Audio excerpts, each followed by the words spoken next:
கொரிந்தியர் 7வது அதிகாரம் 30வது வசனம். அழுகிறவர்கள் அழாதவர்கள் போலவும், சந்தோஷப்படுகிறவர்கள் சந்தோஷப்படாதவர்கள் போலவும், கொள்ளுகிறவர்கள் கொள்ளாதவர்கள் போலவும், இவ்வுலகத்தை அனுபவிக்கிறவர்கள் அதை தகாத விதமாய் அனுபவியாதவர்கள் போலவும் இருக்க வேண்டும். இவ்வுலகத்தின் வேஷம் கடந்து போகிறதே. இவ்வுலகத்தின் வேஷம் கடந்து போகிறதே. இதனுடைய அர்த்தம் என்ன? இந்த உலகத்தினுடைய வெளிப்புறமான காரியங்கள் அது மாறுகிறது. சமூக அமைப்பு மாறிக்கொண்டே இருக்கிறது. அது நிலைத்து நிற்பதில்லை. இப்போ தேர்தல் நேரம், கட்சி பார்த்தீங்கன்னா எந்த கட்சியை நிலைத்து நிற்பதில்லை.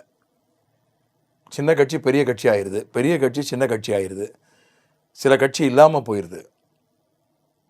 நீங்கள் தமிழ்நாட்டையே எடுத்துக்கிட்டிங்கன்னா, தமிழ்நாட்டை ஆண்ட கட்சி, நீண்ட நாட்கள் ஆண்ட கட்சி ஒரு சின்ன கட்சியாக மாறிடுச்சு.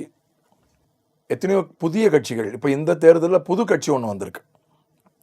அதுவும் நான் கிறிஸ்தவன் அப்படின்னு சொல்லிக்கிட்டு ஒரு கட்சி வந்திருக்கு. அவங்க அப்பா ஒரு கத்தோலிக்கர். இந்த புது கட்சிக்காரருடைய அப்பா ஒரு கத்தோலிக்கர். அவரும் கத்தோலிக்க முறையில் வாழலை. கத்தோலிக்கம் என்பதற்குமே பைபிளுக்குமே நிறைய இடைவெளி உண்டு. சரி, ஏதோ கிறிஸ்தவர்கள் அப்படின்னு ஒரு பேரளவுக்கு கத்தோலிக்கர்களை நாம் சேர்த்து கொண்டால் கூட, அவர் ஒரு கிறிஸ்தவ அல்லாத ஒரு பெண்ணை கல்யாணம் பண்ணார் அவங்க அப்பா, புது கட்சிக்காரருடைய அப்பா. புதுசாக இப்போ அவங்க வீடு கட்டினாங்க. அந்த கட்சிக்காரருடைய அப்பா புதுசாக இப்போ வீடு கட்டி அதை பிரதிஷ்டை பண்ணாங்க. அந்த வீடியோவை நான் பார்த்தேன். அது கிறிஸ்தவ முறைப்படியே நடக்கலை. ஒன்றே ஒன்று தான், கையில் ஒரு மாதா ஃபோட்டோவை, மரியாள் ஃபோட்டோவை எடுத்துக்கிட்டு அவர் உள்ளே வரார் வீட்டுக்குள்ளே. மற்றது எல்லாமே விக்கிரக ஆராதனை முறைப்படி தான் அந்த வீடு பிரதிஷ்டையே நடந்தது. அப்பாவே விக்கிரக ஆராதனை முறைப்படி தான். கத்தோலிக்க கோயிலுக்கு போவார், அவ்வளோதான். வீட்டில் ஒரு மாதா படம் வச்சுருக்காரு, அவ்வளோதான், ஒன்றும் கிடையாது. பேர் வச்சுருக்காங்க, ஒரு கிறிஸ்தவ பேர் வச்சுருக்கிறாங்க இந்த கட்சிக்காரருக்கு. இப்போ புது கட்சிக்காரரு கல்யாணம் பண்ணியிருக்கிறதும் கிறிஸ்தவ, அந்த பொண்ணு கிறிஸ்தவ பொண்ணு கிடையாது, ஒரு விக்கிரக ஆராதனை பொண்ணு தான். இவர் வேளாங்கண்ணிக்கு எப்பயாவது போகிறேன்னு சொல்கிறார். ஆனால் அவருடைய வாழ்க்கை முறை எல்லாமே விக்கிரக ஆராதனை முறை தான். கிறிஸ்தவம் அல்லாத விக்கிரக ஆராதனை முறை தான். ஆனால் நிற்கிறது போய் கிறிஸ்தவங்க நிறையா இருக்கிற தொகுதியில் போய் நிற்கிறார். இது ஒரு மேல் தோற்றம், உலகத்தினுடைய மேல். அரசியலும் ஒரு உலகத்தினுடைய ஒரு மேல் பகுதி தானே, வெளிப்பகுதி தானே. இது மாறிக்கிட்டே இருக்கும். இந்த 3வது அணி அப்படின்னு அது 2-3 தேர்தலுக்கு முன்னால் ஒருத்தர் வந்தார். அவரும் ஒரு நடிகர் தான். அதுக்கப்புறம் அந்த கட்சி ரொம்ப சிறுத்து போய்விட்டது. அவரும் இறந்து போயிட்டார், வெற்றி பெற முடியல. எதிர்கட்சிக்கு வரைக்கும் வந்தார். அதுக்கு முன்னால் ஒருத்தர் 3வது அணின்னு வந்தார். அவ்வளோ கூட்டம், அவ்வளவு நல்ல பேச்சாற்றல் உண்டு, வசீகரம் உண்டு, அமைப்பு உண்டு, தேர்தல் பணியிலே திறமை உண்டு, அரசியலே பிறந்து வளர்ந்து ஊர்னவர். அவர்கிட்ட இல்லாததே கிடையாது, அத்தனையும் உண்டு. ஒரு அரசியல் தலைவனுக்கு என்ன இருக்கணுமோ அத்தனையும் உண்டு அவருக்கு. ஆனால் அவர் கட்சி வெற்றி பெறலை. சின்ன கட்சியாக அவங்க இருக்காங்க. ஒரு 4 சீட்டை கூட்டணியில் வாங்கிட்டு இருக்காங்க. பார்த்திங்கன்னா இது கடந்து போய்கிட்டே இருக்கு. ஒரு 50 வருஷத்துக்கு முன்னால் இருந்த கட்சிகள், சுதந்திர கட்சின்னு ஒரு கட்சி இருந்தது, அந்த கட்சியே இப்போ இல்லை. தமிழரசு கழகம்னு ஒரு கட்சி இருந்தது, அந்த கட்சியே இப்போ இல்லை. கம்யூனிஸ்டுகள் எதிர்கட்சியாக இருந்தாங்க தமிழ்நாட்டில், இப்போ அவங்க சின்ன கட்சியாக ஆகிட்டாங்க. அதனால் அரசியல் ஒரு உலகத்தினுடைய ஒரு மேல் பகுதி. சமூகம் அப்படி தான் மாறிக்கிட்டே இருக்கு. எல்லாமே மாறுது. உணவு, உடை, கலாச்சாரம், கல்வி, வேலை எல்லாமே மாறுது. ஒரு காலத்தில் இன்ஜினியரிங் அப்படின்னா எல்லாரும் இன்ஜினியரிங் படிக்க தான் ஓடினாங்க. இப்போ நீட்டுக்கு ஓடுற மாதிரி, எம்பிபிஎஸ் ஓடின மாதிரி எல்லாரும் இன்ஜினியரிங் படிக்கிறது தான் ஓடினாங்க. பல லட்சம் கொடுத்து இன்ஜினியரிங்கில் சேர்த்தாங்க பிள்ளைங்களை. இன்ஜினியரிங் காலேஜ், நிறைய காலேஜுகள்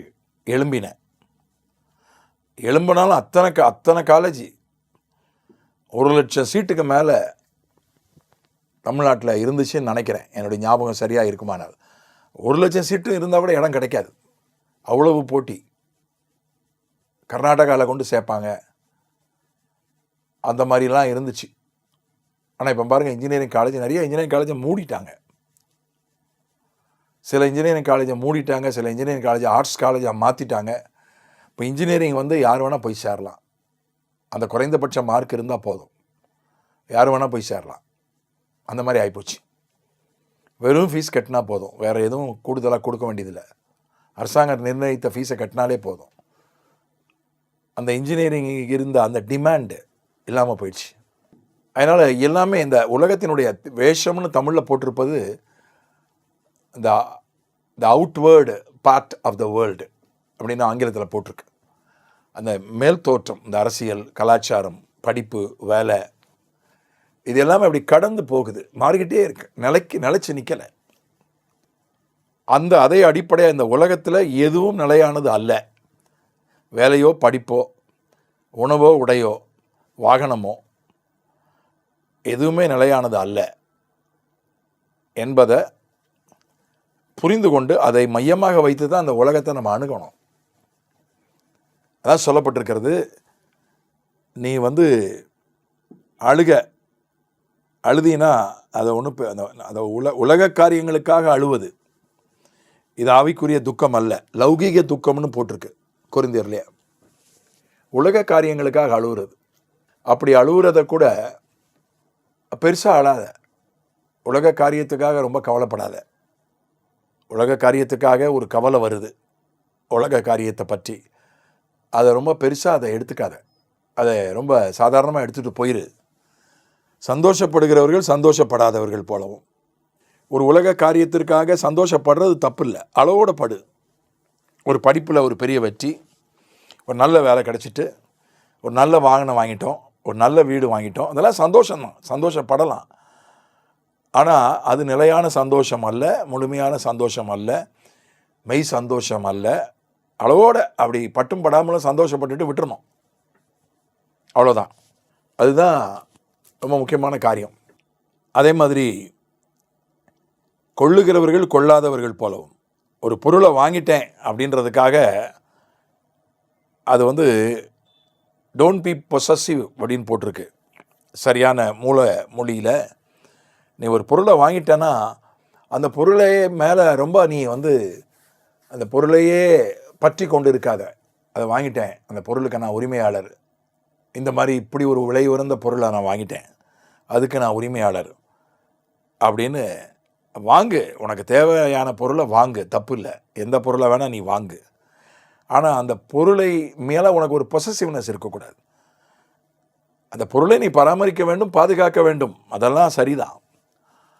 ஆனால் அது மேலே மனசை அது மேலே வைக்கக்கூடாது. இந்த பொருளுக்கு நான் உரிமையாளர், இந்த பொருள் என்கிட்ட இருக்குது, அப்படி ஒரு மனநிலையை வைத்து கொள்ளாதே. தகாத விதமாய் இந்த உலகத்தை அனுபவிக்காதே.